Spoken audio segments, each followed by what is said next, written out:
தாயிலிருந்து தான் தலைமுறை தொடங்குகிறது. சமுதாய மாற்றத்தை, தலைமுறை மாற்றத்தை உண்டாக்கக்கூடிய சக்தி தாய்க்கு மட்டுமே இருக்கிறது. உலகத்திலே உன்னதமான ஜீவன் ஒன்று உண்டென்றால் அது உங்களை பெற்றெடுத்த தாயே என்பேன். உலகத்திலேயே உன்னதமான இடம் ஒன்று உண்டென்றால் அது தாயினுடைய கருவறை தான் என்பேன். மாதா வயிறறிய வாழா ஒரு நாளும் என்கிறார் வாரியார். மாதாவை ஒரு நாளும் மறக்க வேண்டாம் என்கிறது உலக நீதி. அன்னையும் பிதாவும் முன்னறி தெய்வம் என்கிறது கொன்றைவேந்தன். யார் இல்லை என்றால் நீ இந்த உலகத்தில் பிரவேசித்திருக்க முடியாதோ, யாரை இழந்து விட்டால் நீ திரும்ப பெற முடியாதோ அவளுடைய பெயர்தான் தாய் என்கிறார் ராமலிங்க சுவாமிகள். உன்னுடைய தாயையும் உன்னுடைய தந்தையையும் கனம் பண்ணுவாயாக என்கிறது பைபிள். என்னுடைய தாயினுடைய காலடியிலே தான் சொர்க்கம் இருக்கிறது என்கிறார் நபிகள் நாயகம். என்னுடைய நல்ல குணங்கள் அத்துணைக்கும் காரணம் என்னை பெற்றெடுத்த தாயை என்கிறான் ஆபிரகாம் லிங்கன்.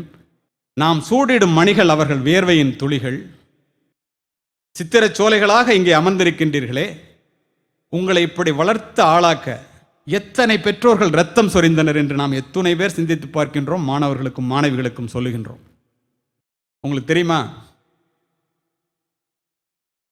சோறு சுவையாக இருந்தால் அப்பா சாப்பிடுவார், சோறு சூடாக இருந்தால் அக்கா சாப்பிடுவாள், சோறு மிச்சம் இருந்தால் மட்டுமே அம்மா சாப்பிடுவாள். வெளியிலே சென்றுவிட்டு வீட்டிற்கு வருகின்ற பிள்ளை மழையிலே நனைந்து வந்தால், ஏண்டா கொடை எடுத்துட்டு போகக்கூடாதா அப்படின்னு அப்பா சொல்லுவார். ஏண்டா ஓரமா ஒதுங்கி இருந்துட்டு வரக்கூடாதா அப்படின்னு அக்கா சொல்லுவா. உனக்கு அறிவே இல்லையான்னு அண்ணன் கேட்பான். தாய் என்ன சொல்வாள் தெரியுமா? நனைந்த தலையை தன்னுடைய முந்தானையால் துவட்டை, இந்த பாழாய் போன மழை என்னுடைய பிள்ளை வெளியிலே போகும்போதா பெய்ய வேண்டும் என்று மழையை திட்டுவார். வெளியிலே போய்விட்டு வீட்டிற்குள்ளே வருகின்ற ஆண், அவன் கொண்டு வரும் கைப்பையை பார்ப்பவள் குழந்தை, அப்பா என்ன வாங்கிட்டு வந்திருக்காங்க சாப்பிட்றதுக்குன்னு. சட்டைப்பையை பார்ப்பவள் மனைவி, சம்பளம் வந்துடுச்சா குடும்பம் நடத்தணுமே. இறைப்பையை பார்ப்பவள் தாய் மட்டுமே. ஏன் தெரியுமா? கண்ணை விளக்காக்கி, கையை தொட்டிலாக்கி, இரத்தத்தை பாலாக்கி நம்மை வளர்த்தவள் நம்முடைய தாய் என்பத காரணத்தினால என்னவோ நம்முடைய பசி அவளுக்கு மட்டுமே தெரிகின்றது. உன் தாய் பசித்திருக்க தாரத்திற்கு ஊட்டாதே என்பதை மாணவர்களுக்கு இப்போதிலிருந்தே சொல்லித்தாருங்கள்.